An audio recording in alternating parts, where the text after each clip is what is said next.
Et il y a une punch que je dis dans un de mes sons, pour que ça me tombe dessus, je me suis mis en dessous. C'est vrai qu'il y a un truc où je ne vais pas quémander des choses, où je vais pas, en tout cas, j'ai pas cette démarche d'aller frapper aux portes, mais je fais quand même des choses, je fais quand même des choix de vie qui finalement m'amènent quelque part à ces trucs-là, tu vois.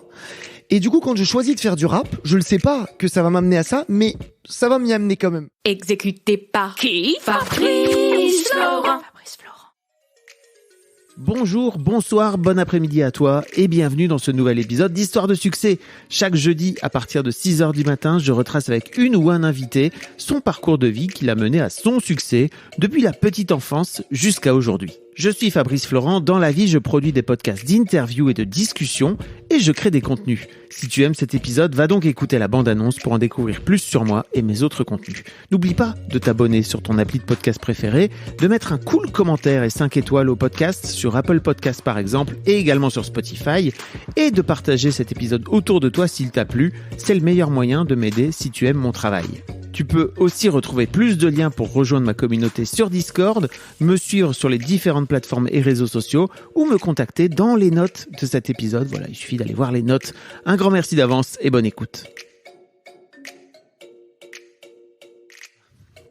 Quel bonheur d'être avec toi, Younes. On était en train de... Enfin, t'étais en train de manger un petit morceau, de faire une petite pause, là. Je t'en ai proposé un petit peu quand même. Hein. Bah, bien sûr. Attends. Non, parce que t'es là, tu veux faire croire que je suis, non. que je mange tout seul. Commence pas comme ça. C'est pas du tout ce que je voulais faire. C'est pas la ligne édito du podcast. En tout cas, ça me fait plaisir de faire ta connaissance et de t'avoir dans l'histoire de succès. J'ai envie de parler de plein de choses avec toi. Déjà, de ton album là qui sort. Alors attends, quand on sortira, normalement, ça devrait sortir le lendemain. Donc on sort le 6. Le 6. Donc voilà. ça sort donc, le 7.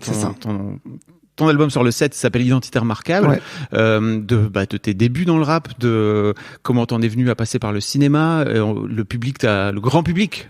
T'as découvert par la série Drôle où t'as joué, je crois que c'est le rôle principal, on peut dire. Hein, ouais, on peut dire ça. On est 4 rôles principaux, mais effectivement, j'ai quand même un rôle qui est central de par la narration du personnage parce qu'il connaît les autres persos, lui, alors que les autres, non, pas forcément. Et puis, moi, tous les gens à qui j'ai parlé de Drôle m'ont dit, le gars, là, il est génial, ton prénom dans Nésir dans la série qui est vraiment, effectivement, il joue un peu et tu t'es fait connaître grâce à ça. Et effectivement, moi, je savais pas que t'étais rappeur, en fait. Mais t'es rappeur depuis longtemps. Un bout de temps, ouais, maintenant, ouais. On va parler de tout ça. Mais en fait, la première question que je pose à tous mes invités, c'est, en fait, à quoi tu ressemblais quand t'avais 7-8 ans, Younes?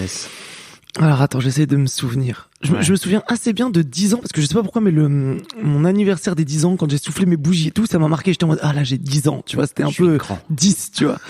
Alors 7-8 ans, c'est peu de temps avant. On est en quelle classe 7-8 ans CE1, CE2, un truc comme ça. Ok, ouais, j'étais j'étais un peu un tyran, je crois. Non, comment étais-je?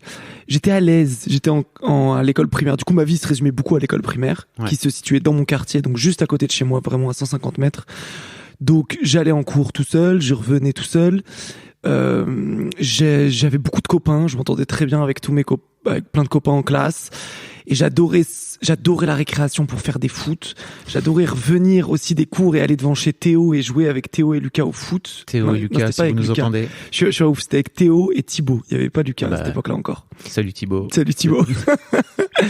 Et du coup, j'aimais bien l'école. J'étais à l'aise, j'avais des bons résultats. J'aimais bien le prof. J'aimais bien mes copains. La vie était belle. Ok. T'étais déjà un saltimbanque, un bout en train, un gamin qui amusait un peu les autres, qui divertissait un peu ou j'étais leader. J'étais dans un truc de genre, je me souviens par exemple, il y a une anecdote d'un pote à moi qui me bute, un pote à moi qui s'appelle Yacine, avec qui je traînais beaucoup. Mais alors ça, c'était encore un peu plus tôt, c'était en maternelle. Il me disait, mais Younes, je me souviens parce que mes potes, alors je sais pas, oui, il y a un fond de vérité. Ils disent que je suis un dictateur. Ils disent que je suis un peu un Kim Jong-un parfois. Ah oui, ok. Pour rigoler, pour me taquiner. Ils disent ça, mais ils m'obéissent absolument pas. Enfin, je veux dire, tu vois, chacun a son libre arbitre, tu vois. Mais ils disent ça parce que j'organise les vacances. C'est des fous, sans il y aurait pas de vacances. Bref, toujours est-il que. C'est toi qui décides d'où vous allez en vacances. Non, c'est pas ça. C'est juste que parfois, il est arrivé que j'ai pris la main pour faire des choses. Oui. Et si je ne l'avais pas fait, nous ne serions pas partis. Oui. Voilà, c'est ça la vérité. Alors après, tu sais, la différence entre entre être leader et être dictateur, elle est fine, quoi. Elle est fine, c'est ça. Donc maintenant, après, vous dites ce que vous voulez, mais moi, j'avance. En tout cas, toujours est-il que, je me souviens d'un truc que Yacine me disait, c'est que quand on était en maternelle, genre, et c'est vrai que j'ai cette image-là, je m'en souviens. On jouait, tu sais, on jouait genre dans l'herbe, tu vois, à côté des feuilles, des fourmis et tout. Et j'étais là, et en fait, j'étais un peu chef, et je disais aux gens, ok, là, on observait des fourmis et tout, et par exemple, je disais à Yacine, va chercher de l'eau. Et Yacine allait au robinet, il mettait de l'eau dans sa bouche, d'accord? Il revenait avec les bouches gorgées d'eau. Je disais, ok, mets-le là et tout. Et c'est vrai que c'est assez, je pense, révélateur de comment je pouvais me comporter aussi. C'était toi qui décidais du plan, quoi. Bah, visiblement, il y avait un truc un peu comme ça. Mais en toute bienveillance et tout, hein. Bien sûr. Mes gars, hein, on s'amusait encore une vraiment fois, bien, je crois. leader, dictateur, on sait pas trop. Voilà. Ça, chacun décide, quoi. Non, mais donc, du coup, ça, c'était quand j'étais un peu plus petit. Et 7-8 ans, est-ce que j'étais déjà un saltimbanque? Je sais que, en primaire, je sais plus exactement quelle classe, mais c'est là où le théâtre est arrivé dans ma vie parce qu'il y a un prof de théâtre qui est venu nous faire jouer Le Petit Poucet et que j'ai joué Le Petit Poucet et que c'était donc déjà j'imagine qu'il a vu enfin tu vois, s'ils m'ont donné le rôle du Petit Poucet, c'est qu'ils sentaient probablement que je serais à l'aise à l'idée d'interpréter le rôle, quoi. Oui, a priori. Et effectivement, ça s'est bien passé. Je me souviens que je me souviens pas hyper de la pièce, mais je me souviens du sentiment que j'en avais tiré. Ça m'avait plu. C'était assez fou comme expérience. Et derrière, le prof avait dit à mes parents, il faut l'inscrire au théâtre et tout. Et donc, j'avais fait du théâtre après. Ah yes, donc t'es rentré tout de suite assez tôt dans le game du théâtre. Dans le game du théâtre, exactement. Le micro-game. T'as grandi à Rouen, c'est ça? Ouais. Près de Rouen. C'est important parce qu'on en parlera un peu après. T'as un peu le cul entre deux chaises entre le rap de Rouen. On sent qu'il y a un peu ce truc de... Je prends beaucoup le train. Là, par exemple, je vais prendre le train juste après, je vais à Rouen. Tu repars? Je reviens samedi soir à Paris. Je suis beaucoup entre Paris et Rouen. T'es beaucoup entre Paris. Et tu vis toujours là-bas? Non, ça fait 5-6 ans que je suis à Paris, mais que je suis beaucoup entre Paris et Rouen. J'ai ma famille, mes amis à Rouen et je retourne très régulièrement. T'as toujours tes potes d'enfance, là? Tu parlais d'Yacine et tout. J'ai l'impression que tu continues à partir en vacances avec eux. C'est trop important pour moi. C'est ta bande, là, c'est ça? Je les aime. Ok. Ouais. Comment t'as fait pour garder cette bande de potes comme ça dans le temps, et en plus là maintenant dernièrement avec le succès, etc. Enfin tu vois, il y a des choses dans la vie qui peuvent finir par distendre les liens. Bien sûr, bien sûr. Je crois déjà que ça me vient de mon papa qui a qui place la valeur de l'amitié. Qui accorde beaucoup d'importance. Je l'ai vu, je l'ai ressenti, tu vois, sans qu'ils me le disent, en fait. Tu sais, c'est souvent ce que t'apprends le plus, même de tes parents, je trouve. C'est pas vraiment ce qu'ils te disent, mais c'est qui ils sont, quoi. C'est comment ils agissent, ouais. Et mon père est hyper proche de ses amis, et je le voyais beaucoup toujours prendre des nouvelles, tu vois. Et ça, en fait, c'est assez rare d'appeler tout le temps les gens et de prendre des nouvelles, etc. Et du coup, moi, j'ai eu ce truc-là aussi, de rester en contact et de faire en sorte. Et aussi, j'ai un truc que j'adore, que vraiment j'aime beaucoup, c'est mettre en lien les gens que j'aime. C'est-à-dire que j'adore faire des ponts. J'ai beaucoup de groupes d'amis différents et j'aime que mes amis de cœur se rencontrent. Tu vois, si j'adore Anis, j'ai envie qu'ils rencontrent Fanny, tu vois. Et donc du coup, je pense que tout ça a participé au fait que j'ai gardé les gens proches de moi et j'ai avancé comme tel. Et aussi, pour que ça reste le cas, moi justement j'ai choisi des boulots, un boulot qui me convenait parce que j'avais envie de faire des choses que j'aime et de rester et de m'entourer de gens que j'aime. Et donc tout le loisir de ce boulot-là, c'est que je choisis ma vie. Enfin, je fais comme je veux, tu vois. Donc du coup, si j'ai envie d'inviter mes potes au studio avec moi, ils viennent au studio avec moi. Je veux dire, alors que peut-être que si j'étais employé à la banque, je pourrais peut-être pas les ramener dans mon bureau tous les jours avec moi, tu vois. Enfin, il y a ça aussi. Donc tout ça a participé, je crois. Ah, c'est cool. Mais c'est dangereux en même temps, tu vois, parfois de lier des groupes d'amis. Ouais, c'est ça, de mélanger. C'est comme les fêtes d'anniversaire où t'invites des groupes qui ont strictement rien à voir et les gens se mélangent pas et c'est terrible, quoi. Je comprends ce que tu dis. Maintenant, je crois que quand je le fais, en fait, je suis exigeant en amitié. Enfin, mes amis, j'ai l'impression que je donne pas mon amitié à n'importe qui non plus. Et donc, quand je le fais, c'est que je sais que c'est des gens. Il y a quand même un truc commun entre tous ces gens-là, tu vois. Il y a un truc je les trouve vrais, je les trouve vrais avec eux-mêmes et avec les autres. Tu vois, ils sont pas dans un regard. Ils vont te parler à toi. Enfin, je sais pas si tu vois ce que je veux dire. Je vois ce que tu veux dire. Et du coup, généralement, quand je les fais se rencontrer, bah, ça match. Après, plus ou moins, tu vois. Ouais. Mais le but, c'est pas de toute façon. Il faut surtout pas qu'ils deviennent meilleurs amis. C'est moi alors.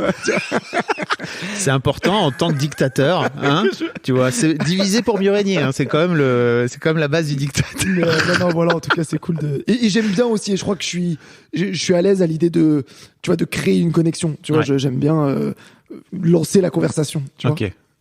Qu'est-ce que font toujours peut-être tes parents comme métier? Ils sont à la retraite et ils étaient profs. Mon Ok. père était prof d'économie à la fac Ok. et ma mère prof d'informatique, lycée, fac. Ok, donc t'as grandi dans un milieu de prof Complètement. où j'imagine globalement il fallait réussir à l'école. Ouais, exactement. Et il fallait, tu ramenais 16, il faisait genre, ouais, qui a eu 10, tu peux avoir mieux 18. Enfin, tu vois, jamais trop satisfait. Je montre jamais qu'ils sont vraiment contents des notes que tu ramènes. Et c'était hyper important.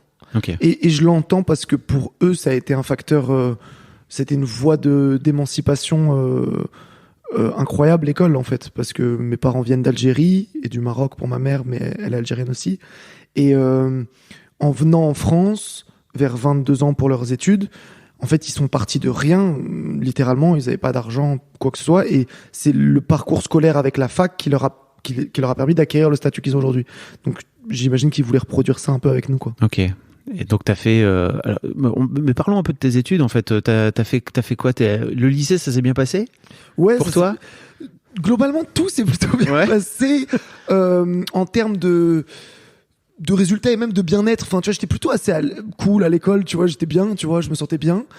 Même si au fur et à mesure des années, ça c'est, il y a eu un rapport de distance qui s'est créé, Ouais. un truc de ah tiens, ça peut me gêner à tels endroits.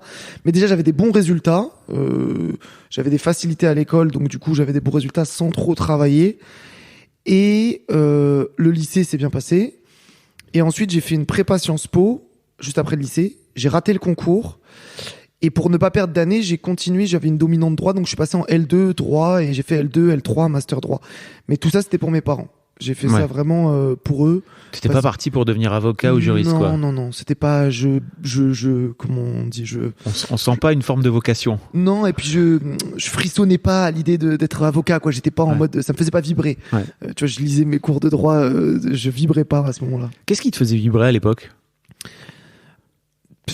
Être avec mes potes, vraiment, genre vraiment, c'est un truc qui est très important pour moi. Et même aujourd'hui, tu vois, dans ma carrière d'artiste, je vois cette différence entre moi et par exemple d'autres potes qui sont plus travailleurs. Par exemple, j'ai un très bon pote qui s'appelle Riles, Ouais. qui est un pet d'artiste. Mais tu vois, la différence entre lui et moi, c'est que si on me propose d'aller faire un foot cet après-midi ou d'aller au studio, je vais aller faire le foot, tu vois. Et ça m'ira très bien comme ça, tu vois. Donc, ce qui me fait vibrer vraiment, c'est mes potes, de m'amuser, de me taper des barres avec eux, c'est cool. Et après, ouais, de faire de la musique, de faire, de créer des choses qui nous font, voilà, de porter un projet, que ce soit un clip, faire un clip, le faire bien, kiffer et tout. C'est aussi des trucs que j'aime. Comment tu te mets petit à petit au rap à l'époque? Fin troisième, fin collège. Fin troisième. Fin collège, je veux dire, je crois que je commence à écrire mes premiers textes de mon côté. Tout le collège, j'ai écouté du rap grâce à mon grand frère, notamment de 9 ans, mon aîné. Et j'arrive au lycée en seconde et là, je rencontre justement Riles, Léon, pas mal de copains qui aiment le rap. Donc, on aime le rap ensemble. Et des Riles et des Léon ont envie d'en faire, donc on se met à en faire ensemble parce que moi aussi je sens que j'aime écrire en fait. Okay. Tu vois, j'aimais faire des rédactions en français, j'avais commencé à écrire un petit peu et tout, donc voilà. Ok, c'est comme ça que tu te lances? C'est comme ça que je me lance avec eux. À partir de la seconde, on se lance en faisant des clashs. On se termine, tu vois, on se termine en cours. Vous clashez en cours? On se clash, ouais, on se clash, on écrit des petites phases et on se clash. Et voilà, et ça nous fait rire et vraiment on y va à fond. Et c'est-à-dire, c'est toujours ça qui fait que j'ai un groupe de copains qui m'est hyper précieux et avec lesquels je passe beaucoup de temps. C'est qu'on se clash, c'est qu'on se termine beaucoup, on se moque les uns des autres. Mais j'adore ça parce qu'on se dit la vérité en même temps, tu vois. On se dit les choses, tu vois, vraiment. Et j'étais assez susceptible enfant. Tu vois, tu me demandais comment j'étais à 7 ans, j'étais assez susceptible. Et en grandissant, et notamment en passant au lycée avec cette équipe-là, j'étais obligé de laisser ma susceptibilité ailleurs, tu vois. Et genre, j'ai dû passer à autre chose. Donc c'est quoi? C'est de l'autodérision, c'est ça? À ce moment-là, il faut réussir à rire de soi. Ah, et ouais, enfin, je veux dire, si on dit tout ça, c'est peut-être qu'il y a une raison, tu vois. Et donc, et en rire, quoi. Ouais. Et puis après, évoluer dessus ou pas, quoi. Mais alors déjà, en fait, je me demande comment ça. Tu finis par lancer ce projet qui s'appelle You on the Moon? Ouais, tout à fait. C'est quand t'as 20 ans, c'est ça à peu près, un peu plus. Un peu moins, je crois. Je pense que c'est sorti du lycée. Ah ouais. Donc c'est l'année d'après que je sors mon premier clip You on the Moon. Donc je dois avoir 19 ans, 18-19 ans, je crois. Et donc t'es le jour, j'imagine, en fac de lettres, de droit, pardon. Et la nuit. Et la nuit Batman qui écrit ça. Non, je sais pas. Oui, comment t'organises ce truc, cette double. C'est un peu un hobby pour toi à l'époque? Comment tu le vois? C'est même le truc qui me fait vibrer. En fait, je me souviens pas hyper bien comment s'organiser mes journées, mais ce que je peux te dire, c'est que quand j'étais notamment, du coup, comme c'est juste après le lycée, j'étais en prépa Sciences Po. Prépa Sciences Po, en plus, avec plein d'inconnus que je découvre et avec des gens avec qui je m'entends plutôt bien, mais ça, c'est pas mes amis non plus. Je fais les cours, je dors un peu en cours, je suis un peu fatigué, je viens de me faire têche par ma meuf aussi en plus. Enfin, tout est moyen là-bas. Et je sors et je retrouve mes potes, en fait, et on fait nos clips et enfin, tout se passe en dehors de l'école, en fait. Enfin, tout se passe en dehors. Ouais. Et ça fait partie et c'est comme ça, en fait, que petit à petit, tu crées une forme d'ambition, c'est ça? Comment tu crées ce personnage? Parce que c'est un Youn on the Moon, c'est pas toi. Si, c'est toi? Ou c'est moi, c'est un projet. Tu veux pas dire que tu t'appelles Younes encore? Ouais, moi c'est Younes. En plus, le projet c'est Younes. Ouais. Et à ce moment-là, effectivement, il y avait Youn on the Moon. C'était le truc qu'on a défendu sans trop savoir ce que c'était en réalité. Okay. Mais comment ça naît? Ça naît au lycée où, en fait, déjà avec Riles et Léon, donc on commence à faire nos premiers sons. Et ça nous amuse et on aime et on en poste. En fait, déjà, le premier truc, c'est pas après le lycée, c'est pendant le lycée où on met une espèce de freestyle qu'on a mis sur Facebook, où il y a Riles qui fait du piano, il y a mon frère qui me back, un autre pote, Samy, qui me back, et où je fais mon premier freestyle. Et on le met sur Facebook, et tu vois, ça fait, je sais plus, 500 j'aime, ou un truc comme ça, ce qui est ouf, en fait, tu vois. Nous, ça nous paraît incroyable. Et du coup, ça nous donne de la force, et ça nourrit cette ambition, ça nourrit ce truc de, mais attendez, on fait un truc qui est pas mal, visiblement, on écrit pas mal, et ça donne envie aux gens. Donc, du coup, on a envie de continuer. Et ensuite, quand on fait ce premier clip, je me souviens, c'était gaulerie, parce que pour You on the Moon 1, moi, Riles a vraiment, pour ma carrière de rap, Riles a eu un rôle primordial, parce que lui savait ce qu'il voulait. Lui, il était sûr qu'il voulait être rappeur, il voulait percer aux States, et il se donnait les moyens pour. De toute façon, lui, dans notre groupe d'amis, ça a toujours été celui avec la force mentale et la volonté la plus impressionnante. Il m'a beaucoup inspiré là-dedans, tu vois. Il veut quelque chose, il se bat pour, vraiment, tu vois. Il est pas là en train d'aller jouer au foot avec les potes. Exactement, il dit non. C'était un des premiers, exactement. Il dit non, il est capable de dire non, et ça m'a beaucoup, j'ai admiré ce trait de caractère chez lui. Parce que moi, je suis beaucoup moins capable de dire non. Quand un pote m'appelle, j'ai plus de mal. Et du coup, lui monte son studio. Alors qu'en plus, c'était le mec qui avait le moins de thunes d'entre nous, tu vois. Sa daronne était femme de ménage, etc. Il y avait pas beaucoup de thunes, mais il a la mention très bien au bac. Donc, avec la mention très bien, il obtient une bourse au mérite. Et il commence à monter son studio dans sa chambre. Et il nous fait venir. Déjà avant ça, il avait récupéré un pied de micro et tout. On avait fait 2-3 maquettes hyper dégueulasses. Et après, il monte son studio qui commence à ressembler à un vrai truc. Il s'instruit sur YouTube de comment faire et tout. Et donc, voilà.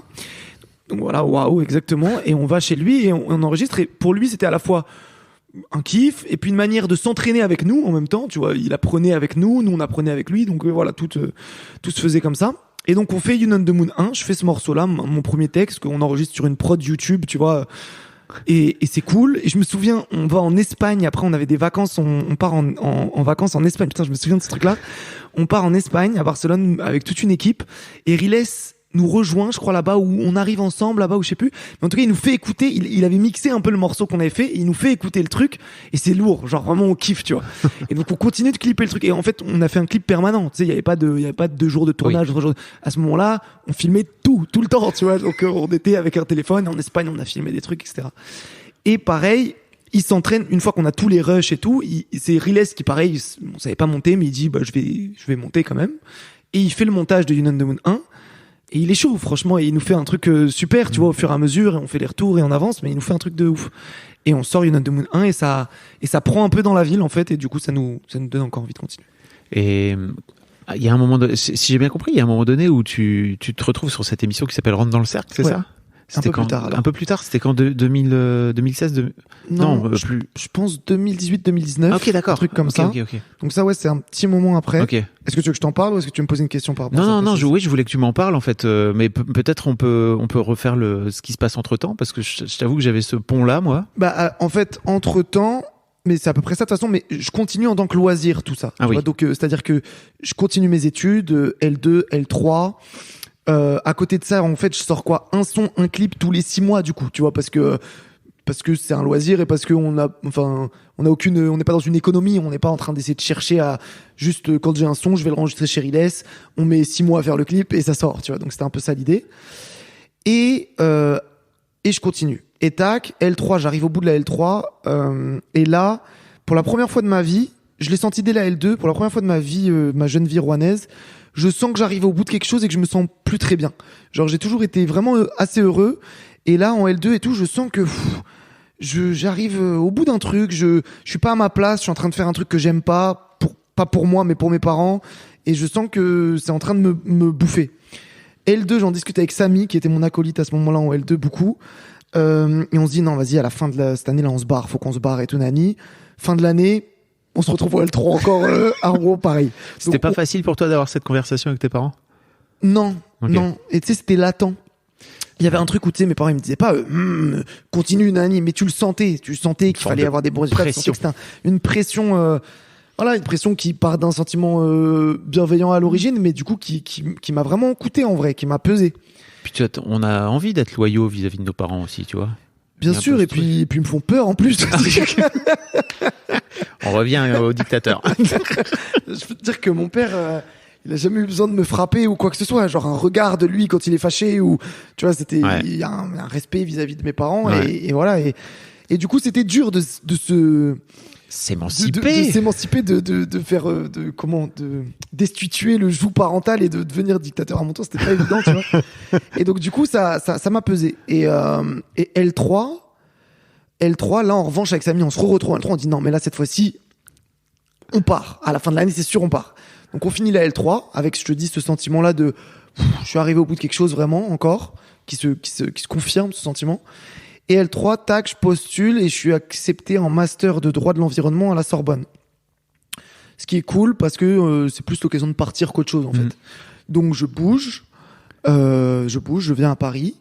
J'étais déjà surveillant depuis 2 ans à Rouen et je continue, je me dis tac, surveillant c'est bien, ça me permet d'avoir un peu d'oseille et tout, enfin pour vivre de toute façon. Donc voilà, je fais mon truc. Ça permet d'éviter la conversation avec tes parents sur dis donc je voudrais arrêter pour faire du rap. Bah c'est ça, parce que en plus il était hors de question pour moi de leur demander quoi que ce soit.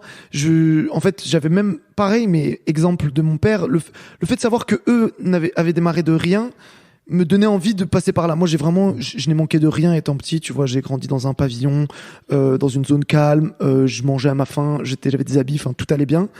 Mais j'avais envie de me battre comme eux ont pu se battre pour moi. Tu vois, j'avais pas envie d'avoir tout, qu'on me serve tout. Et du coup, quand je suis allé à Paris, c'était important pour moi de rien leur demander, qu'ils me donnent pas d'argent, mais que ce soit moi qui me débrouille. Même si mon père en vrai m'a aidé à faire les démarches pour être surveillant, tu vois, par exemple, tu vois, il m'a aidé à ça. Mais une fois que j'étais surveillant, bah je gagnais 600 balles par mois. Mon loyer c'était 600 balles et je vivais avec les 200 € d'APL, tu vois, et c'était ok pour moi parce que c'était ma manière de me battre pour ce dont j'avais envie, tu vois. Et puis d'être indépendant. Et d'être indépendant, ouais, tout simplement. Et du coup, j'arrive à Paris, je fais ce master. Idem, je le fais. Toujours c'est intéressant de loin, hein, tu vois, les études j'ai toujours trouvé ça intéressant, mais sans que ça me passionne et que j'ai envie d'en faire mon boulot. Et du coup là à la fin du master, là je dis c'est bon, ça y est, je suis loin de chez eux, j'ai plus de courage, je peux le dire par téléphone, au pire il s'énerve, je vois même pas son regard, je raccroche, tu vois. Et donc du coup je leur fais comprendre que l'année suivante je ferai pas de M2 mais je vais reprendre le théâtre parce que ça me manque et je vais faire du rap. T'avais arrêté le théâtre entre-temps? Quand je suis arrivé à Paris, je me suis pas inscrit directement, donc j'avais pas de théâtre pendant 1 an et ça m'a vite manqué. Et du coup, voilà, une fois que je passe ce deal un peu avec eux, via l'antenne qui est ma grande sœur sur Paris, parce que ma grande sœur relaie la parole parentale ici et était un peu inquiète, tu vois, et je me souviens, il y a même, enfin vraiment, il y a une vidéo, et tu vois, bah, t'as écouté l'album. Oui. Tu vois, dans Identité remarquable, le premier morceau, tu vois, il y a un pont au milieu où on entend, oui, il y a une conversation. C'est ma grande sœur qui me parle. Et on passait ce deal, à ce moment-là, on était sur le pont quai d'Austerlitz. Oh, génial. Et elle me dit, et en gros, elle était en train de me dire, mais donc, et je lui disais, en gros, voilà, écoute, Nisrine, l'année prochaine, je continue le théâtre, je me donne jusqu'à mes 25 ans pour réussir, etc. Et elle dit, bon, ok. Je lui dis, bah, on entend, je dis, mais là, en plus, enfin, je me débrouille, je mange des pâtes, je suis chez moi, laissez-moi tranquille, c'est ma vie. Tu vois, vraiment, à ce moment-là, il y a vraiment un truc où j'assume enfin que c'est ma life. Genre, je leur dis, c'est ma vie. T'as enregistré ce moment? Bah en fait, ma sœur après, parce que du coup, je comprends à ce moment-là que mes parents qui ont un peu peur pour moi en parlent avec elle, visiblement. Et tu sais, on a un groupe familial, on est très famille, on s'envoie des trucs et tout. Et du coup, elle me filme en disant, bon, on va faire un deal, on va voir et tout. C'est quoi le projet? Donc, je donne mon projet à la caméra et elle l'envoie sur le groupe de la famille, tu vois. C'est comme ça que ça se passe. Waouh! Et fais ton CV. Du coup, la vidéo, c'est pour ça que je l'ai retrouvée après et que je l'ai refoutu dans le morceau. Je trouvais que c'était rigolo. Ah, c'est génial, oui. Et en fait, en plus, dans ma tête, moi, je l'ai carotté grave parce que je leur dis 25 ans. Je leur dis, donc, en gros, l'idée, c'est le deal, c'était j'avais jusqu'à mes 25 ans pour vivre de mes passions, de mon art. Et si ce n'était pas le cas, je retournais faire des études et devenir juriste ou je ne sais quoi. Mais dans ma tête, j'étais en mode, en vrai, de toute façon, même si à 25 ans, j'ai pas percé, je continue, c'est des ouf. Donc j'ai dit ça et j'étais prêt. C'est génial de voir comment t'as poussé petit à petit et t'as repoussé, ce truc qui était, j'imagine, pour toi compliqué à l'époque de défier l'autorité parentale, quoi. Ça m'a fait du bien de partir, vraiment. Et même dans ma relation avec mes parents, ça a évolué dans le bon sens parce ça devenait compliqué parce qu'ils sentaient en plus que j'étais pas content, tu vois, à l'école. Je ramenais plus non plus, tu vois, j'étais pas une bête en droit, tu vois, je ramenais pas 18 de moyenne, tu vois, je passais les étapes, tu vois, c'est tout. Et du coup, ils étaient pas particulièrement contents, donc ça devenait tendu. Et le fait de partir, du coup, j'ai gardé que le bon d'eux, déjà. Nos rapports se sont signifiés. Bien sûr. Et voilà, non. Et aussi, ça m'a permis aussi de leur dire des choses. Je me souviens de messages que j'ai pu échanger avec ma mère où je lui faisais comprendre que, à quel point ça m'avait pesé, qu'il me fasse sentir ce truc de culpabilité, tu vois, quand j'étais pas en train de bosser, quand machin et tout.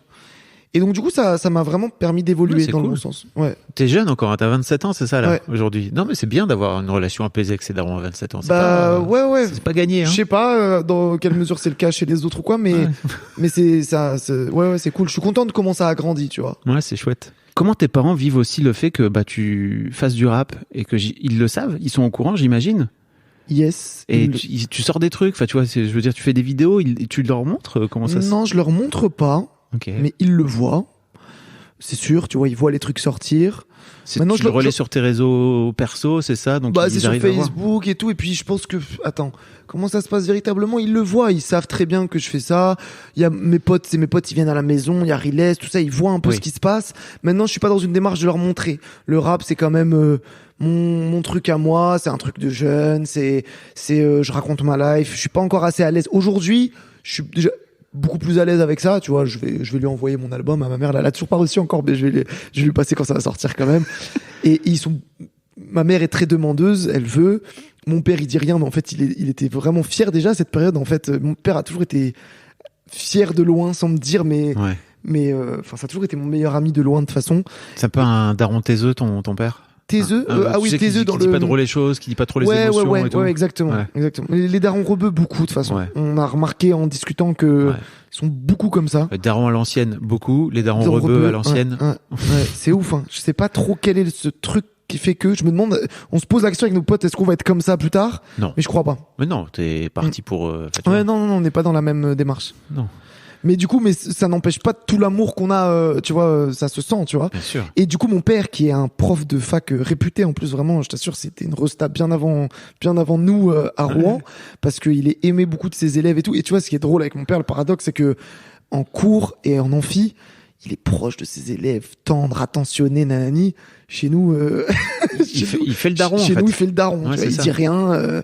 Il se contente juste de se préoccuper de nos problèmes et de machin, nanani, tu vois. Mais voilà. L'idée du daron, c'est que tu vois l'autorité, machin. Ouais, tu penses c'est un truc comme ça, il se range dans ce rôle-là. Franchement, ouais. C'est mon podcast Histoire de Daron. Ouais, franchement, tu peux y aller. Je vais aller écouter. Souvent, tu reproduis les trucs que ton propre père fait. Donc, t'as reçu des darons rebeux un peu ou pas? Ouais. Ouais. Et t'as senti ça un petit peu? Ouais. Bien sûr. Mais moi, mon père, il est orphelin en plus. Tu vois, il a perdu ses parents tôt. Oui, donc en plus, il a même pas eu de modèle parental. Et pourtant, il a réussi à faire ce qu'il a fait aujourd'hui. Donc, je suis hyper fier de lui, tu vois. Ouais, mais c'est vrai qu'il a pas eu de modèle. Je t'entendais dire que je t'entendais dire dans une interview que tu cherchais à te rapprocher de lui, de devenir de plus en plus pote avec lui. C'est mon meilleur pote, mon père. Ouais. Je me souviens, c'est une formule en vrai de mon cousin Tarek qui était venu d'Algérie, qui était venu, j'avais passé du temps avec lui. Il m'avait dit ça de son père et j'avais trouvé ça à la fois beau et vrai. Et moi, j'ai plein d'amis très chers et tout, mais c'est vrai que mon père, même dans le sens en termes de, tu vois, mon père, je lui demande pas les choses, il est là, c'est mon meilleur pote. Et puis j'ai envie que ça grandisse dans ce sens-là, de pouvoir qu'on arrive de plus en plus à se parler, à se dire les choses, un machin. On va parler de théâtre, mais je voudrais qu'on reboucle sur Rentre dans le cercle. Sur Rentre dans le cercle, ouais. Du coup, j'arrive à Paris et suite à ce master où je passe le deal, je me dis bon allez maintenant let's go, je me donne les moyens pour réussir. J'ai vu Riles, il a réussi, il a charbonné beaucoup plus que nous, il l'a fait, c'est possible, donne-toi les moyens. Et à ce moment-là, je fais plus de rap qu'avant, je m'y mets plus, je fais plus de théâtre, je charbonne plus et je fais un moment sur Twitter, je vois Rentre dans le cercle, je vois la saison 1 de Rentre dans le cercle qui passe, je kiffe, je regarde avec mes potes et tout, je dis putain c'est stylé, mais je me sentais pas encore assez fort pour y aller, pas assez capable et tout. tac, saison 2 qui arrive, ça avait bien marché, saison 2 qui arrive, là je me dis, là j'ai envie d'y aller, tu vois. Et sur Twitter, je mets une vidéo de moi qui fait un couplet de rap, j'en avais 2, je fais le premier, et j'étais sur, enfin, tu vois, à ce moment-là, je sens que je suis bon en rap, tu vois. À ce moment-là, je peaufine mon kata, tu vois, mon karaté devient un peu, dans ma tête, à ce moment-là, je me souviens qu'un de mes exemples, j'en parlais beaucoup avec des potes, c'était, pourquoi est-ce qu'un classique est un classique dans le rap? On se posait cette question-là.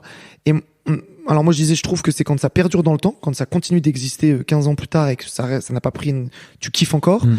Et je disais, et notamment on parlait beaucoup de sons de Booba qui ont perduré, et on écoutait, et je disais, mais en fait ce qui est ouf, c'est qu'il y a que des punchlines. Toutes les phrases sont percutantes. Il y a pas de punch en dessous, tu vois. C'était ça que je me mangeais, tu vois. Et du coup, je prends ça en exemple et je dis, bah, vas-y, c'est ça qu'il faut que je fasse, tu vois. Faut écrire ça, quoi. Il faut faire en sorte qu'il n'y ait pas, il faut pas se laisser aller à la facilité. Chaque punch doit être forte, tu vois. Et du coup, je me mets à écrire plein de punch tout le temps, et je me mets à faire des sons qui s'appellent les rapports. Rapports 1, 2, 3, 4. Et en fait, dans ces rapports, l'idée, c'était de mettre que des punch à la suite. C'était ça mon idée, tu vois. Tout simplement. Pour faire des classiques. En fait, Rentre dans le cercle, c'est, juste pour expliquer un peu Rentre dans le cercle, mais c'est une émission de freestyle, c'est ça, ou, qui était sur Internet. C'est Fianso, un rappeur qui a percé peu de temps avant Rentre dans le cercle, en faisant Je suis passé chez So, une série de freestyle hyper énervée, qui met ça en place. L'idée, c'est à la fois de créer un engouement autour de son émission et puis de donner de la force aux rappeurs. Et en gros, l'idée, le concept, c'est, il invite 6-7 rappeurs qui viennent généralement avec tous leurs entourages, donc ça crée un cercle énorme. Et parmi ces 6-7, il y en a au moins un, à chaque fois, c'est une tête. Donc c'est un mec hyper connu, hyper suivi, ce qui fait que les gens vont aller regarder l'épisode. Et chacun à leur tour, on rappe au milieu du cercle. Voilà. Tu mets une prod et tu rappes au milieu du cercle. Donc du coup, c'est à la fois une perf, il y a de la compétition un peu parce que évidemment tu dis qui a été le meilleur pour toi dans le cercle. Enfin, il y a un truc, et c'est de la visibilité, c'est un coup de visibilité offert. Moi, je connais ni Fianso, je suis pas dans le milieu du rap à Paname, tu vois. Du coup, je tente ma chance via Twitter. Je mets le premier couplet et je mets en commentaire si vous avez kiffé ça, laissez-moi aller faire le deuxième couplet. Je rentre dans le cercle, retweeter quoi. Et ça retweet bien, les gens aiment, donc ça retweet bien. Donc je pense que déjà à ce moment-là, Fianso il doit voir le truc, voilà. Et puis j'ai continué de pousser en fait. À ce moment-là, genre pendant 2-3 mois, c'était une tournée de Riles. Riles, il faisait genre Mawazine, des trucs comme ça. Et j'avais la chance de faire sa première partie. Et du coup, à chaque fois que je faisais, je disais aux gens, dites à Fianso que je veux faire Rentre dans le cercle, tu vois. C'était un peu ça l'idée. Tu vois. J'avais la dalle, j'étais prêt, tu vois. Je mangeais pas à ma faim, gros, à ce moment-là. Je mangeais des pâtes sans beurre, frère. Donc du coup, j'avais faim. Et du coup, à un moment, je me suis dit, regarde, je te raconte parce que c'est marrant. Excuse-moi, je parle peut-être beaucoup. C'est le concept de l'interview. Hein. Non, mais je sais pas à quel point on peut. Trop marrant. Et on a le temps. Hein. Okay. Ces podcasts, ça peut aussi long qu'on veut. Et bah magnifique. Let's go. Et du coup, donc je te dis, c'est une période. Donc j'ai mis mon truc sur Twitter. Ça a fait un peu de bruit, mais j'ai pas eu de réponse de Fianso. Ensuite, j'ai la chance de suivre Riles. Tac, je crois, c'est là, on fait la tournée Maghreb. On va Tunisie, Maroc, Algérie. Et il me dit, vas-y, tu peux faire une première partie là-bas. Donc, je suis trop content. On arrive au Maroc pour faire sa première partie à Mawazine. Devant, je sais pas, 6000 personnes ou fin du monde, tu vois. Au moment des balances, de la répète et tout, je dis, putain, les gars, j'aimerais bien faire un truc pour que Rentre dans le cercle, ça avance et tout. Il faut que je dise un truc au public et tout. Je dis, peut-être, je leur dis de me filmer et de mettre sur les réseaux que j'ai envie de faire ce son-là au Rentre dans le cercle. Là, Riles, mais de manière très bienveillante en plus et naïve, me dit ouais, lourd, mais faut que ce soit encore plus marqué le coup. Est-ce que tu le ferais pas a cappella? Il me dit ça. J'écoute, je dis peut-être bonne idée, ouais, grosse couille et tout. Peut-être c'est ça qu'il faut faire, tu vois. Du coup, je me dis ça. Et le soir, je dis aux gens, c'était terrible, oh quel moment de solitude. Je dis aux gens, donc plein de gens devant moi, je leur dis Salem et tout, nani. Écoutez, j'ai envie de faire Rentre dans le cercle, le prochain son, je vous le fais, a cappella, filmez-le, mettez-le sur les réseaux. Je vais aller faire Rentre dans le cercle. J'y vais, je le fais, et c'est nul. Franchement, c'est nul, je te jure. Je me rate pas lamentablement, c'est-à-dire qu'il y a pas non plus je crois pas que je bafouille plus que ça ou quoi, mais je sens que c'est pas ouf, tu vois, même s'il y a un moment où je bafouille vite fait, enfin, pas ouf du tout. Je sors de scène vénère, tu vois. Parce qu'en plus, j'ai demandé aux gens de filmer, enfin, tu vois, c'est vraiment idiot, tu vois. Donc j'ai le seum. Je sors de scène, je vais pas du tout sur les réseaux, j'ai pas du tout envie de voir s'ils l'ont fait ou pas parce que j'ai le seum et tout, tu vois. Donc je suis un peu tristoun comme ça et tout. Le lendemain, ça allait super vite, c'était fast life. Le lendemain, on part en Algérie. Pardon, on part en Algérie, à Alger, pour faire le concert de Riles là-bas. Tac, on arrive, on s'installe, c'était au théâtre de Verdure, je crois. On se pose dans les loges, et là, vas-y, je prends mon téléphone, j'ouvre mon téléphone. Tu vois, j'étais dans un meilleur mood, ça y est, machin, j'ouvre mon téléphone. Et je vois sur Twitter, Fianso vous a suivi. Donc je dis aux gens, alors je sais même pas dans quelle mesure c'est lié au truc de la veille ou pas, tu vois. Peut-être pas du tout. Mais je dis au gars, putain les mecs, Fianso m'a suivi, tu vois. J'ai rien d'autre que ça, mais du coup ça veut dire qu'il a vu, tu vois. Donc je suis content. Je fais mon concert, je crois, ça se passe de fou, incroyable, public algérien qui nous accueille à merveille, enfin incroyable. Et dans la soirée, je crois, je reçois un message de Fianso qui dit Selem, frérot, je t'invite à venir tout brûler dans le cercle quand tu veux. Enfin voilà, il me donne une invitation, tu vois. Et donc là, ça y est, j'ai réussi mon coup, je suis trop content, tu vois. Yes. Et donc du coup, j'attends, je lui dis ok, tu me dis et tout. Il me dit la date, je sais plus, pendant l'été, je crois. Il me dit donc ce sera la rentrée, pile en septembre, un truc comme ça. Et là, je charbonne mon rentre dans le cercle au mieux, et je charbonne les rapports dont je t'ai parlé. Et en fait, l'idée là, à ce moment-là, j'ai été bon à ce moment-là parce que j'ai fait en sorte d'avoir 4 sons de près, les 4 rapports, les 4 premiers, et le rentre dans le cercle. Donc du coup, je suis parti faire le rentre dans le cercle. Et dès que c'est sorti, j'ai balancé la suite des rapports à la suite, tu vois, avec un concept. Je sais pas si tu les as vus les rapports ou pas. Si, ouais. C'est les performances un peu, tu vois, dans Paris, dans le métro, un machin et tout. Et c'était cool. Et ça m'a donné de la force, tout ça. Je vous mettrai les liens si vous voulez aller voir les rapports. Les rapports et cette prestation dans le cercle aussi qui est prestation qui a été remarquée en vrai. Enfin, vraiment, je le sens parce qu'elle m'a donné de la force et il y a des gens qui m'ont remarqué. Mais là où c'était terrible aussi, c'est que je le fais, d'accord. J'y vais avec mes 4-5 potes. Il y a Carlo, Lyon, mon frère, Baptiste, je crois, ce jour-là. On passe un bête de moment. Genre, déjà, la journée est cool, c'est stylé. Tu sais, c'est l'époque où les trottinettes arrivent sur Paname. Ah yes. Donc, c'était incroyable pour nous, déjà. Tu vois, genre, mes potes arrivent de Rouen, tac, je leur dis, les mecs, j'ai découvert un truc de fou, c'est des trottinettes électriques. Tu vois, cette période-là? Oui, bien sûr. Donc, on tente les trottinettes électriques, on passe une journée de fou, il fait beau et tout. On va là-bas. Moi, je crois que j'ai jamais autant travaillé un freestyle. Genre, je sais exactement ce que je dois faire. Et du coup, j'ai même pas, j'ai évidemment une tension, mais je suis pas stressé, tu vois. Genre, stressé comme quand tu sais que tu vas rater. Tu vois ce que je veux dire? Du coup, je le fais et ça se passe vraiment bien. Genre, je le sens sur le coup que je marque les esprits. Je suis fier de mon freestyle. En plus, c'est d'autant mieux qu'on est un peu des petits inconnus. Peut-être même un petit peu les petits bouseux de province. Tu vois, genre, on paye pas de mine, lui, on sait pas trop qui c'est. Tu vois, je rentre dans le cercle. Et là, boum, je leur fais un vrai freestyle, tu vois, avec des vrais punchs et tout, que Fianso se prend, que les gens se prennent. Donc, je suis fier sur le coup. Et ensuite, en fait, ça sort, je sais pas, 1-2 mois plus tard. Et à ce moment-là, j'ai la chance d'être au Canada avec mon équipe. On part faire du son là-bas avec Realest Sundays, justement, le label de mon frérot. Et ça sort quand je suis au Canada, d'accord, avec Lyon, justement, Terence et tout. Et je regarde la vidéo et je trouve ça à chier. Ah ouais? Ouais, je me trouve nul, j'aime pas. Tu vois, genre, je regarde et en fait, putain, je ressens pas la même chose que ce que j'ai ressenti le jour J. Et notamment parce que je crois, un des trucs, c'est que j'ai le sentiment que je gueule dans la vidéo, dans le cercle, si vous allez voir, vous verrez. J'ai l'impression de crier fort. Et c'est vrai que, sur l'instant, c'était bien parce que ça permettait que tout le monde t'entende. Il nous l'avait dit, Fianso, d'ailleurs, on n'est pas obligé parce qu'il y a un micro, donc si on veut. Moi, j'avais envie que le moment soit marquant, tu vois.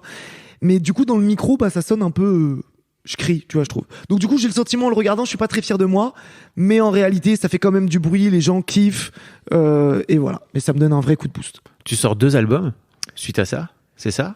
C'est ton 3e, là, Identité Remarquable? C'est le 4e projet. Oui, t'as sorti un EP aussi, c'est ça? J'ai sorti un tout premier EP, You on the Moon, quand je suis tout petit au début, tout seul, indé, on presse 500 CD, on les vend 5 € chacun, c'est trop stylé et tout. Trop classe, on a trop kiffé. Ensuite, je fais avec cette maison, avec ma maison de disque, du coup, Belém, enfin, Belém chez Vagram. Même les feuilles, ma première mixtape, 10 titres. Et ensuite, pendant le confinement, là où je devais faire mon album, parce que j'avais signé avec eux pour une mixtape et un album, bah, c'est le confinement, j'ai pas envie de faire l'album à ce moment-là, je me dis, bah, tiens, je vais leur faire un EP en plus, c'est pas grave, tu vois. Et je fais un petit EP 5 titres, bientôt à la mode. Et voilà, là, c'est le dernier projet, le 4e. Désormais, t'es à la mode. En fait, non, pas vraiment, en plus, parce que, non, pas vraiment, mais oui, ça a avancé quand même, ça a avancé. Bah, il y avait un petit truc quand même de. Bah oui. Oui, ça a avancé. Non, mais pourquoi j'hésite? Parce que déjà, en plus, T'as percé entre temps, non mais. Non, mais pas vraiment. Alors, mais parce que, mais alors, tout dépend ce que tu veux dire, t'as percé, mais. Déjà. Et puis en fait, pourquoi je bégaye? Parce que bientôt à la mode, je crois, ça m'a fait rire comme titre à ce moment-là.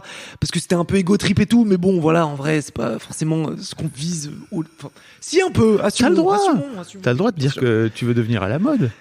Mais aussi, pourquoi je bégaye, c'est que je suis pas à la mode dans la musique encore. J'ai eu la drôle, ça m'a donné de la force, ça m'a donné de la visibilité. Il y a plus de gens qui me connaissent, mais j'ai pas encore trouvé mon bouton vert dans la musique. J'ai pas encore appuyé sur le bon bouton. Ah. J'y suis pas encore, gros. À quel moment tu considères? Parce que là, par exemple, donc t'as. Quand je serai Orelsan, quand il y aura quand j'aurai touché plein de gens avec ma musique, quand vraiment je le sentirai, quoi. Là, c'est pas du tout le cas. J'ai pas encore trouvé. Je cherche. Parce que c'est marrant parce que justement il y a ce truc, tu vois, de complexe, de complexe un peu dans l'histoire que tu racontes entre le petit gars qui vient de la province, etc. Et c'est vrai qu'il y a un peu ce truc-là, tu vois, dans l'histoire d'Orelsan aussi, qui est de réussir à s'imposer à Paris dans le milieu du rap, c'est pas simple. En sachant que moi, le complexe de la province, je l'ai jamais vraiment eu. Ça, je m'en foutais en vrai de venir de Rouen. Je me suis jamais trop posé cette question-là, tu vois, j'en avais rien à faire. En revanche, de ma légitimité dans le rap, j'ai pu me poser cette question-là, en réalité. De par mon milieu, parce que tu vois, j'ai pas grandi dans un quartier tu vois, pauvre ou populaire ou quoi, et c'est quand même là d'où vient le rap, tu vois, et du coup ça, j'ai pu me poser des questions par rapport à ça. T'en parles dans un titre dans Identité remarquable. J'en parle dans Rebeu des pavillons, et ça c'est un titre que je suis trop fier d'avoir fait, tu vois, ça fait 10 ans je pense que j'ai envie de l'écrire ce morceau. Et du coup, donc ça, il y a eu cette question-là qui a pu se poser, mais qui a vite été évincé parce que j'ai le sentiment que pour faire du rap t'as juste besoin d'avoir des choses à dire, tu vois, c'était surtout ça le truc principal, mais en tout cas, si complexe il y a ou doute, je dirais, c'est que je doute de ma musique aujourd'hui. Je suis pas sûr de moi, tout simplement parce que j'ai pas percé encore dans la musique. Genre, je sens que je suis persuadé d'avoir quelque chose à faire. Je suis sûr que je sais écrire et que je peux toucher des gens avec mon écriture, mais j'ai pas encore réussi à bien le faire pour toucher le plus de gens possible. Parce que tu vois, t'as un titre avec Medine dans ton album. Bon, on pourrait se dire, en fait, à un moment donné, quand tu finis par avoir un titre avec Medine, j'imagine que le petit Younes du collège, tu vois, il doit se dire, high five ou pas? Ben bien sûr. Je suis quand même fier du parcours. Tu cherches plus, c'est ça? Bien sûr, parce que j'ai fait mon feat avec Medine, il est cool, mais regarde, j'ai toujours enfin, j'ai pas de son, j'ai pas de disque d'or, j'ai pas de son que tout le monde connaît. En fait, moi, je veux un son, voilà, c'est ça que je veux faire des sons que tout le monde connaisse. Ça me ferait. Ça, à ce moment-là, on refait histoire de succès. Ok. Non, mais en fait, c'est trop marrant parce que vraiment, j'ai très souvent des invités qui me disent, non, mais viens pas m'inviter dans l'histoire de succès parce que j'y suis pas encore. Et en fait, moi, je leur dis, non, pour moi, t'y es déjà, tu vois. Et en fait, tout dépend de la gradation que t'as. Bien sûr, t'as raison, mais je rejoins ces invités-là parce que même moi, sans connaître le podcast, du coup, à la base, le premier truc qui m'a fait tic quand on m'a dit ça, j'étais un peu gêné. J'avais pas envie parce que je me disais non, mais j'ai pas histoire de succès de rien du tout, tu vois, j'ai pas de succès encore, tu vois, et je trouvais que ça pouvait faire un peu prétentieux ou pompeux, tu vois. Mais le titre est nul, c'est-à-dire que j'ai cherché plein de titres. Non, mais c'est vrai. En fait, je trouve que le titre va pas du tout avec. Oui, en plus, il y a des gens qui m'ont dit ton titre est nul, ça va pas du tout avec. Ouais, je suis d'accord, je rejoins ces gens. Je suis très d'accord. Fabrice, je pense que tu peux trouver un titre mieux, surtout que tu m'as donné les 2 autres titres des 2 autres podcasts, ils sont mieux. Bah ouais, mais je me suis pris la tête. Franchement. Attends, on va trouver Histoire. Non, mais c'est très dur, franchement. À la base, pour moi, dans ma tête, mon premier titre, c'était Histoire de Cador. Ok, mais déjà mieux. Cool. Mais non, mais il y a plein de gens qui savent pas ce que c'est un Cador. J'ai demandé. Ils vont apprendre. Oui, c'est pas grave. Oui, mais bon, si ils vont pas trouver le podcast, ils trouvent pas le podcast à cause de ça, ouais. Bon, bref. Mais on va trouver à la fin, on va pas machin, mais on trouve après. Je voudrais faire le pont avec ta carrière artistique théâtrale, tu vois. Parce que effectivement, on n'en a pas beaucoup parlé, mais donc tu fais du théâtre depuis que t'es tout gamin. T'as fait une pause au moment où t'es sur Paris, et puis tu décides de te relancer. Il est où le pont, en fait, tu vois, entre l'expression artistique autour du rap, l'écriture, etc., et le fait de venir sur scène pour jouer? Le pont est dans l'écriture aussi. Okay. Moi, je le vois là presque en premier, je crois, parce que j'adore aller jouer des choses que je trouve. Moi, de toute façon, l'écriture, c'est ça qui me meut et qui me. Genre, quand je lis quelque chose qui me touche ou qui m'apprend quelque chose, ça me fait quelque chose. Et quand je lis une belle pièce de théâtre, tu vois, je sais pas, par exemple, je me souviens pour le concours d'entrée au CNSAD, j'avais bossé une Fantasio de Musset. Qui est sur un mec, justement un artiste un petit peu rêveur, qui voilà, et qui aspire à autre chose que ce que lui propose la société, et c'était trop bien écrit, et ça a été écrit il y a je sais pas combien de temps, et tu vois, ça me touche, et du coup c'est là que je vois le pont. Moi, dans le rap et dans le théâtre, dans le jeu, quand c'est bien écrit, ça me parle. Quand je reçois un scénario, là maintenant je passe des castings, tout ça, quand je reçois un scénario, je mets un point d'honneur à ce que je kiffe le scénar. Si le scénar est bien écrit, ok, let's go. Si c'est un peu cliché, un peu nul, un peu machin, enfin, je vais pas réussir à jouer en plus. Enfin, je vais même pas bien te le jouer le truc, parce que c'est pas crédible, c'est nul. Tu vois, c'est pas la réalité, c'est pas. Donc c'est ça. Donc pour le coup, au ciné, tu préfères refuser des trucs que de te dire, ok, j'ai à tout prix envie d'être à Mais l'écran. complètement, gros. Mais de toute façon, là, maintenant, c'est ça. Hein. On fait ça pour être libre.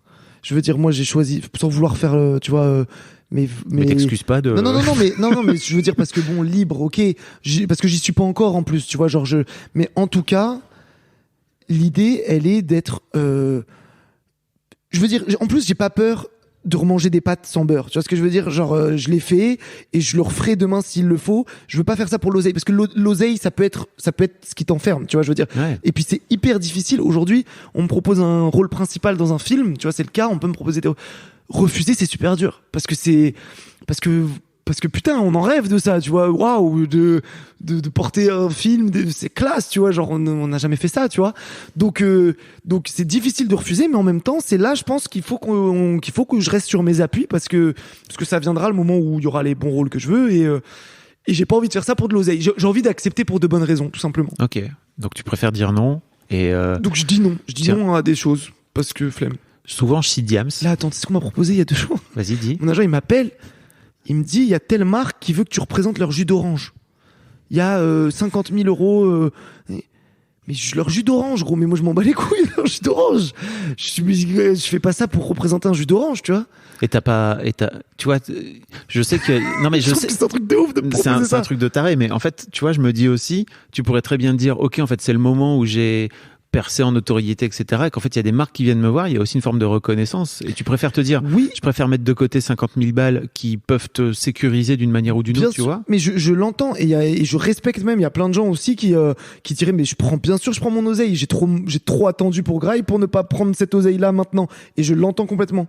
Mais pour ma part, j'ai fait un choix et je préfère ne pas avoir d'oseille que d'être le visage de ton jus d'orange. Enfin, j'ai pas envie, gros. Je sais pas, il y a un côté où je trouve même pas ça digne. Enfin, j'ai envie de rester digne dans, je sais pas. Ça m'intéresse pas. Et voilà. Je cite souvent Diams. D'accord? Parce que Diams donc, tu connais la chanteuse Irma? Irma? And I know. Oui, ça y est, je l'ai. Tu vois? Et bah, typiquement, elle a écrit un titre que tout le monde connaît, tu vois. On en parlait dans son épisode d'Histoire de succès. Et en fait, on en parlait ensemble, ouais. Okay. Et en fait, elle me disait que Diams, dont elle a fait la première partie, sur sa toute dernière tournée, lui disait un truc. Elle lui disait, en fait, ta carrière finit par se définir, non pas par les choses que tu fais, mais par les choses que tu refuses. Ouais, je trouve que c'est tellement vrai. Je l'ai eu sous une autre version aussi. Okay. Je sais plus qui m'a dit qu'une carrière se fait beaucoup sur des noms. Ouais. Et ça m'est bien rentré dans le crâne. Et moi qui ai du mal à dire non, comme je te le disais au début, et bah ça m'a un peu stressé aussi parce que je me suis dit putain, va falloir que j'y arrive à dire non parce que c'est important. Mais ça va parce que j'arrive. J'ai plus de difficultés à dire non à un foot avec mes potes qu'à dire non à un film, donc c'est ok. C'est que je suis dans le. Enfin, tu vois, ça va. Je veux dire, c'est pas grave. Le foot avec mes potes, c'est pas grave. C'est bien. Parce que t'as fait les magnétiques, donc le cinéma, enfin, tu vois, il y a pas que drôle. Il y a avant drôle, si je me trompe pas, c'est ça. T'as joué dans les magnétiques. J'ai joué dans les magnétiques, mais c'est un petit rôle. Tu vois, mais bon, t'es quand même au cinéma. Ouais, bien sûr. Mais mais le mec, ouais, d'accord. C'est un tout petit rôle. Ouais, c'est un tout petit rôle. Mais bien sûr, c'est un tout petit rôle. Franchement, je suis parti voir le film. T'étais déçu de ton rôle? Non, je le savais sur le papier que c'était un tout petit rôle, y a pas de souci, tu vois. Et j'étais content de participer à ce film. Mais c'est vrai que, tu vois, genre par exemple, je vais pas dire à mes potes, putain, mais allez voir les magnétiques, les rays, je suis dedans, c'est d'art, tu vois. Je vais pas le dire pour ça, en tout cas. Si tu le film, je vais leur dire. Le film est... Mais ce sera pas pour moi, c'est pas pour moi qu'il faut aller le voir. Ouais, je comprends. Tu vois, moi, je ne suis que petite pièce à l'intérieur. Mais donc, t'as quand même trouvé un chemin pour aller au ciné, quoi. Tu vois, pour rentrer par le ciné. Et tu sais que ce chemin, il s'est fait grâce au rap. C'est le rap. Non, je le savais pas. Explique-moi. Tu vois, je cherche des ponts. Effectivement, ça c'en est un, t'as raison. Et je trouve ça trop cool d'ailleurs, parce que quelque part, moi j'ai jamais trop. Tu vois, mon grand frère et ma grande sœur, ils m'insultaient beaucoup en me disant t'es trop marrant, tu dis que tu veux être acteur, donc depuis petit, tu vois, tu veux être acteur, mais déjà tu connais rien. Mais c'est vrai que en fait je me renseigne ni sur les réals ni sur les acteurs, tu vois. J'aimais regarder des films, mais sans chercher à devenir cinéphile. Et il me disait aussi que je faisais rien j'allais pas chercher des castings sur internet, etc. Et d'ailleurs, mes premiers castings, c'est ma sœur qui m'inscrit quand je suis en 6e, 5e. Elle m'inscrit à 2 castings que j'ai. Donc j'ai joué en fait, j'avais fait une série qui s'appelait La Commune sur Canal+. Ah oui, ok. Et j'étais, tu vois quelle série Ouais, c'est? ouais, je vois bien, marrant. ouais. Bah, je jouais Thomas Sisley petit dans des flashbacks. Oh dingue. Genre donc j'étais en 6ème, 5ème. Mais il y a ça, un c'était- air, hein. Hein? Il y a un air. Ouais, hein. peut-être, on peut le dire quoi. Toujours est-il que tac, mais suite à ça, effectivement, j'ai jamais été du genre à aller taper casting et machin. Et il y a une punch que je dis dans un de mes sons pour que ça me tombe dessus, je me suis mis en dessous. Je suis moche comme Jay-Z ou Beyoncé d'ailleurs la suite, mais en tout cas, c'est vrai qu'il y a un truc où je ne vais pas quémander des choses, où je vais pas, en tout cas, j'ai pas cette démarche d'aller frapper aux portes, mais je fais quand même des choses, je fais quand même des choix de vie qui finalement m'amènent quelque part à ces trucs-là, tu vois. Et du coup, quand je choisis de faire du rap, je le sais pas que ça va m'amener à ça, mais ça va m'y amener quand même. Et donc, du coup, je fais du rap quand même, tu vois, c'est le premier truc qui, tac, on a besoin de rien, t'as pas besoin d'avoir un agent pour faire du rap, t'as pas besoin de faire partie d'une famille du cinéma, t'as pas besoin de machin, t'as besoin aujourd'hui de trouver un micro, un studio, un bon pote Riles qui t'enregistre quand même, et ou de le faire tout seul et de le mettre sur internet. Donc c'est plus simple. Donc je fais du rap d'abord. Et en fait, je fais du rap, je continue le théâtre à côté en tant que cours. Et en fait, quand j'arrive et que je fais rentre dans le cercle me fait repérer par un agent. Ok. Il y a un agent qui parle avec mon manager de l'époque et qui lui dit bah, putain, je suis en train de faire un casting pour je cherche des acteurs pour une série qui s'appelle Validé. Est-ce qu'il serait intéressé ton gars Younes? Et donc du coup, je vais passer le casting de Validé pour le rôle d'Atik. Je n'ai pas le casting, comme tu le sais. Bah oui, j'allais dire waouh. Et j'ai le casting, c'est moi. Je découvre. Et mais le directeur de casting dit à l'agent qu'il a kiffé, que tu vois, il me prend pas pour telle raison, mais qu'il a kiffé quand même. Et du coup, l'agent me dit bah vas-y viens, c'était chaud, on continue de bosser ensemble. Et là pour moi c'est enfin parce que je savais quand même, j'étais en mode, j'avais compris que pour faire des castings il valait mieux avoir un agent, mais j'allais pas chercher. Et là quand un agent me dit bah vas-y viens, je dis ouais carrément. Donc il est là ton pont. Donc mon pont est là. Putain, et suite à ça, je me mets à passer des castings. Il y a les magnétiques. J'en passe 10-15 avec lui, tu vois. J'ai genre un an et demi avec cet agent. Eric, big up. Et il me fait passer des castings. J'en passe 10 ou 15, je sais pas, à peu près. J'en ai aucun. J'ai les magnétiques. Le reste, tout se passe bien généralement. Vraiment, apparemment, il y a toujours des beaux retours, mais j'en ai aucun. Du coup, je me dis parfois, mais ils se foutent de ma gueule ou quoi. Il faut que te dire que c'est super, mais ils me prennent pas, tu vois. Donc je me demande. Et le dernier casting qu'il m'envoie, parce qu'après, juste après me l'avoir envoyé, il dit bon, moi j'arrête, je suis producteur, maintenant j'arrête. C'est drôle. Et je passe drôle. Et c'est que 5 mois plus tard qu'il me rappelle un truc comme ça. Waouh. Et qui t'a permis de percer. Est-ce que tu considères que t'as percé? En tout cas, aujourd'hui, on te reconnaît dans la rue, non? On me reconnaît, oui, plus ou moins. Ouais, on me reconnaît. Mais non, on n'y est pas encore. Gros. Ok. Tu sais pourquoi je pense à ça? Parce que t'as une punch dans, alors je sais plus dans quel titre, je l'ai pas noté. Vas-y, mais percé, j'y pense depuis le CP. Ah oui, marrant que tu le. Attends, je vais te dire. Bercé par le culte de la célébrité. C'est trop. C'est dans Inch'Allah. Ça fait un hit. T'as pensé quoi de ce morceau? J'ai adoré. C'est vrai? Ouais, mais franchement, pour moi, c'est l'un de mes préférés. Je sais pas comment tu l'as écrit. Oh, je suis heureux que ce soit tes préférés, ce morceau. Ouais. Parce qu'il est complètement, c'est un ovni, ça n'a, il est débile, mais enfin, il est intelligent, ce morceau, mais il est fou, enfin. Je sais pas comment tu l'as écrit, dans quel. Ah, je vais te dire, mon vieux, dans ce podcast. Je vais te dire, non, ce morceau, je suis trop content que t'aies retenu de punchline et que tu me dises que tu l'aimes, parce que pour moi, ça fait 2 ans que j'ai écrit ce morceau. Il aurait pu sortir il y a bien plus longtemps. Et même, tu sais ce qu'il fallait faire avec ce morceau qui est fou? Il fallait faire un clip à 100 000 € normalement. Genre, tu fais un clip de fou malade, genre hyper tight, avec un morceau comme ça, il y a un concept de fou. Les gens, ils comprennent pas, mais tu vois, je pense. Le faire, non? Bah, j'ai pas 100 000 € déjà, et qu'est-ce que fait ton label? Ben, ils ont pas non plus 100 000 € à mettre sur moi, et puis ils ont pas la vision pour Inch'Allah ça fait hit. Ils ont clairement pas la vision, et je le dirai devant eux sans souci, tu vois. Mais ils comprennent pas ce morceau. Et je disais, quand je l'ai fait, alors c'était trop drôle le jour où je l'ai fait en studio. J'étais au stud, période où on fait du son avec mes gars, et pareil, toujours dans ce truc permanent de j'ai toujours pas appuyé sur le bon bouton vert et je cherche ma façon de faire et mon originalité qui fera que nanani.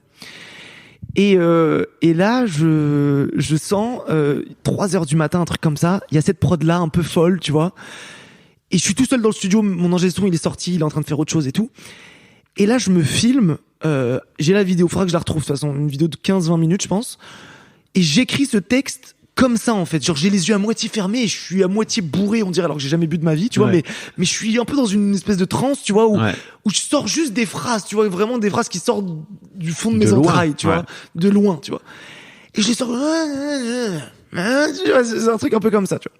Et du coup, en le faisant, tac, je finis le truc. Non, il y a un délire. Je fais venir l'ingé son, je lui dis, vas-y, enregistre-moi, il y a un délire. T'enregistres direct. On commence à le faire. Il comprend pas l'ingé son. Il comprend pas, il me dit, gros, là, je te comprends pas. Là, ça va dans le mur. Il me dit ça. Je lui dis, non. Moi, je suis persuadé qu'il y a un bail. Vas-y, tu sais quoi, laisse-moi tourner le truc. Moi, je m'enregistre, tu vois. Laisse-moi tourner le truc, je le fais, tu vois. Il me laisse tourner le truc. Je m'enregistre. Ensuite, on fait un peu l'arrangement ensemble et tout. Et je sais pas, le lendemain ou dans la nuit encore, je sais plus, je fais écouter à quelques potes qui sont au studio dans le coin. Et là, ça divise. Il y en a qui me disent, mais ferme ta gueule, qu'est-ce que tu racontes, tu vois? Qu'est-ce que c'est que cette dope, tu vois? Ouais. Et il y en a, et notamment, c'est là où ma théorie vient, pour moi, c'est un son que seuls les artistes, ou ceux qui ont une vision peuvent comprendre. Léon y comprend, Riles y comprend, Terence y capte. Eux, ils me disent, il y a un délire de fou. Ils me disent, il y a quelque chose de fou dedans et tout. Et du coup, je sens qu'on a quand même touché quelque chose du doigt. Tu vois, il y a un truc trop authentique, trop... Ah oui. Il y a un truc trop... Et puis en plus, en termes de flow, on comprend pas où ça va. Tu vois, c'est surprenant. Du coup, je suis content d'avoir fait ce morceau. Et dès il y a 2 ans, je me dis, putain, je devrais le sortir. Et je me souviens, Léon, à chaque fois, il m'a dit, il y a 6 mois, il me dit, putain, mais Younes, à cette époque-là, quand tu m'avais fait ça, j'avais jamais entendu rien de tel. Et je pense qu'il y avait une originalité à ce moment-là. Et aujourd'hui, il me parle de rappeurs qui font un petit peu ce genre de flow, un peu ce genre de truc. Et il me dit, t'aurais dû le sortir à l'époque. Et moi, je me suis battu pour qu'il fasse partie de cet album. Ouais. Je me suis battu avec l'équipe, mais je me suis battu même avec moi-même parce que je doute quand même dessus. Tu vois, je suis en mode, est-ce que c'est vraiment intéressant ou pas, tu vois? Donc voilà, je me suis battu pour le mettre. Et aujourd'hui d'ailleurs, Alex, qui était l'ingé son de l'époque qui avait pas compris, pareil, 1 an et demi plus tard, il me dit, Younes, en fait, c'est toi qui avais raison. J'ai compris. Et voilà, bref, en tout cas, ce morceau-là, il est né comme ça. Cool. Et du coup, tu me disais percer, j'y pense depuis le CP, quoi. Bercé par le... Mais ouais, je crois. En fait, j'avais, depuis cet âge-là, je sais pas, déjà, tu vois, par exemple, je me souviens d'un premier truc, je me souviens de regarder tout en haut chez moi, avec mon frère, mon père, ma mère, ma soeur, des spectacles d'humour de Jamel Debbouze et de Gad Elmaleh, tu vois. Je me souviens de les regarder, de kiffer, et d'être tout petit, de rire et de me dire, putain, mais je sens que j'ai envie de faire des trucs comme eux, tu vois. J'ai envie d'être là-bas. Et donc, du coup, c'est là depuis toujours, tu vois. Et en fait, je dis bercé par le culte de la célébrité, c'est pas tout à fait vrai. Enfin, je me suis réécouté le morceau aujourd'hui en plus, alors que je l'écoute pas du tout tous les jours, mais du coup, je me suis dit qu'on pouvait comprendre ça, genre je sais pas, télé-réalité, enfin le culte de la célébrité, ça m'a un peu fait penser à ça. Je me suis demandé si c'était ça. Alors que non, c'est pas ça. J'ai jamais été dans la télé-réalité, j'ai jamais regardé ça, tu vois. Donc je écoutais ce podcast pour savoir ça, mais en tout cas, c'est plutôt par Jamel et par Gad, quoi, c'est ça. C'est ça, et c'est plus quand même par un truc. C'est pas tant le culte de la célébrité que par ceux qui sont dans la lumière, par ceux, tu vois, de waouh, j'admire quand même ces mecs-là qui font rire des milliers de personnes ou qui font des chansons ou qui, tu vois, qui sont dans la lumière ou qui sont au cinéma et tout. Ça m'a donné envie quand même. J'avais envie de ça. Écoute, merci beaucoup, Younes. Et je t'en prie. Franchement, c'était canon, j'ai adoré ça. C'était vraiment génial. C'est fini là? Bah ouais, écoute, ça fait une heure qu'on enregistre. Tu te parler, Fabrice. Vous ne voyez pas là, mais on est avachis dans le canapé. C'est extrêmement bien. Tu sais quoi, franchement, Manon, si t'écoutes ce podcast, tu m'avais dit que c'était de la balle. Et bah, Fabrice, franchement, bravo. Merci. Putain, ça me touche tellement. Franchement, il y a un truc où humainement, on est tout de suite, je me suis tout de suite senti à l'aise avec toi. Bien. Et du coup, ça donne envie de parler. Et c'est agréable, vraiment. Et bravo. Trop cool. Mais quel beau cadeau tu me fais. Bah non, mais vraiment, je te le dis, parce que je te disais au début, en off, on discutait de la promo et du fait que moi, ça me fait plutôt chier. Et que ça dépend en vrai des gens, ton interlocuteur. Et là, en l'occurrence, non, j'ai passé un bon moment. Bah écoute, moi, quand tu m'as dit la pro, ça me fait chier, je me suis dit, ok gars, il est temps de lui faire changer un peu d'avis, au moins sur cette heure là qu'on va passer ensemble. C'est très très cool. Merci beaucoup. Je mettrai tous les liens pour aller t'écouter, aller écouter demain donc ton album Identité remarquable, drôle sur Netflix. Enfin, vous avez compris quoi. Il y a un moment donné. Et puis je mettrai ton Insta. Tu préfères être vu où toi? Insta? Bah en tout cas, je suis ta chaîne YouTube aussi où il y a tes clips. Il y a YouTube, il y a mes clips et effectivement sur Insta c'est là où je suis le plus actif, même si j'essaye de l'être le moins possible parce que ça me rend un peu ouf aussi. Tu veux dire de quoi? Je veux dire que ça me rend ouf le téléphone et que ça me rend ouf les réseaux sociaux et parfois c'est trop cool mais je me sens pas hyper équilibré par rapport à tout ça, tu vois. T'es un peu accro? Bah alors que je pense que ça va comparé à d'autres, mais je me trouve accro. Ouais. Et bon là c'est une période, c'est mon album donc je joue le jeu et je suis dessus, mais par exemple là j'ai hâte, je sais pas, dans 2 mois je pense, je l'éteins pendant un certain temps. Ouais. Ah ouais, tu vas l'éteindre carrément. Ouais, enfin en tout cas j'aurais pu, ouais. Mais venez quand même sur Insta, venez me voir là pour l'instant avec plaisir. Bah oui, carrément. Ouais. Le mec qui a pas compris la promo. Tu disais que tu voudrais devenir, tu veux ne plus avoir à faire de promo, et en fait, en vrai, c'est tout ce que je te souhaite, quoi. Ouais, merci Fabrice. Un grand merci à toi, c'était super. Merci gros. Salut. J'adore quand tu m'appelles gros. Un grand merci d'avoir écouté jusqu'au bout cet épisode. Si tu as une histoire à me raconter, tu peux m'envoyer un mail. Tu retrouveras toutes les informations dans les notes de cet épisode. Si le podcast t'a intéressé, n'hésite pas à le partager sur tes réseaux sociaux et n'oublie pas de me taguer sur @fabflorent, c'est mon compte Insta, histoire que je puisse te voir. Tu peux aussi écrire directement à mon invité. Il arrive parfois que je partage son compte Insta dans les notes de l'épisode. Ça lui fera à tous les coups un grand plaisir. Merci beaucoup et encore pour ta fidélité. Et en attendant le prochain épisode, je te souhaite une belle vie.